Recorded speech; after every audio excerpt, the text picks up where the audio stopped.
चक्षुषे श्रेहा प्राप्ति निमित्ताय नमः सोमार्धधारिणे कावेरिका नर्मदयोगवित्रे समागमे सज्जनतारणाय सदैव मान्धात्रिपुरे वसन्तम् ओंकारमीशं शिवमेकमीडे ओंकारमीशं शिवमेकमीडे। ओम शांति शांति शांति। भगवान भोलेनाथ के श्री चरणों कोटि से प्रणाम।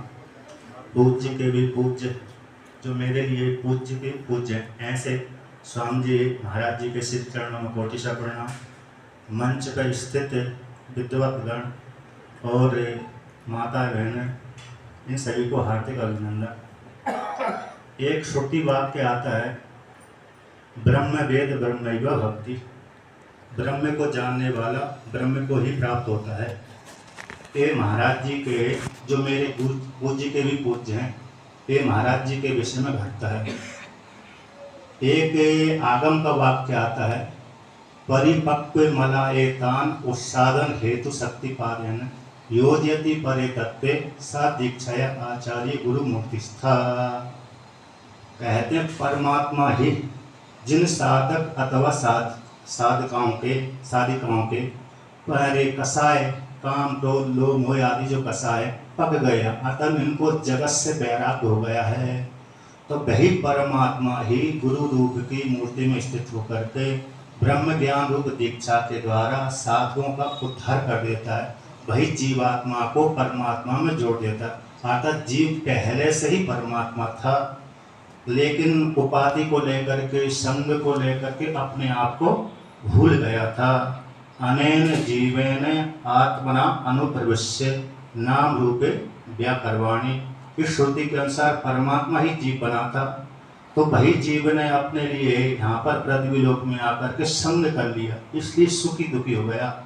किंतु जिन जीवों को वैराग्य हो गया है, तो उन जीवों को कल्याण करने के लिए निर्गुण निराकार परमात्मा ही गुरु रूप मूर्ति में आता है और ब्रह्म ज्ञान रूप दीक्षा के द्वारा उसका कल्याण कर देता है, उपदेश कर देता है, तो जीव को परमात्मा रूप में एकत्रित कर देता है। ऐसे जो महाराज जी हमारे हैं, मेरे पूज्य के भी पूज्य हैं, ऐसे उसी प्रकार से इस शरीर रूप उपाधि में आए और लोगों को शिक्षा दे करके अपने स्वरूप में लीन हो गए।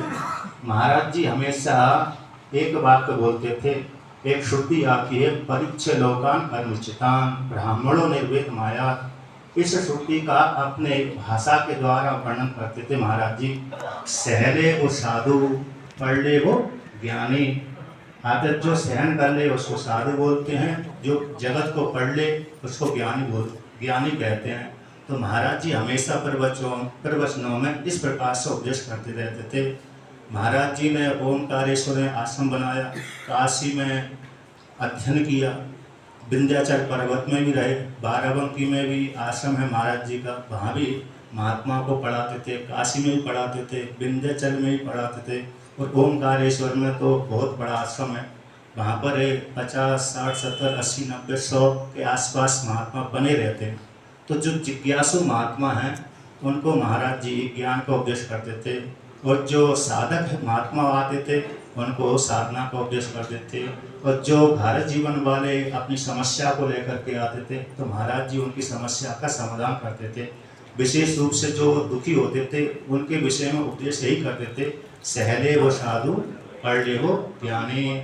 इस प्रकार से महाराज जी उपदेश करते रहते थे।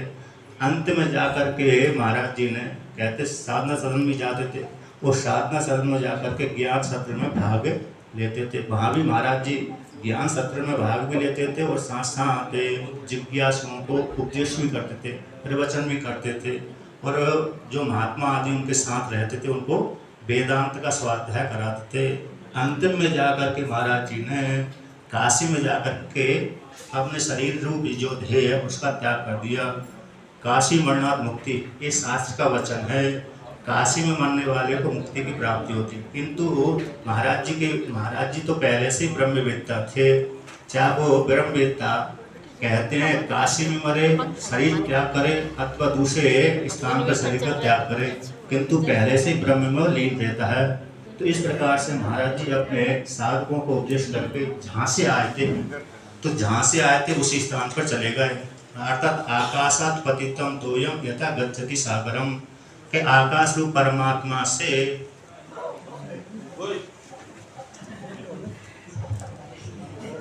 आकाश रूप परमात्मा से आया हुआ जल उसी आकाश रूप ब्रह्म रूप इस समुद्र में लीन हो जाता है। उसी प्रकार से जो गुरु जो पूज्य के भी पूज्य है आकाश रूप परमात्मा से आए थे, उसी आकाश रूप परमात्मा में लीन हो गए। तो इस प्रकार से मैं अपने पुष्पांजलि जो पुष्प है महाराज जी के श्री चरणों में अर्पण करता हूँ। ओम शांति शांति शांति।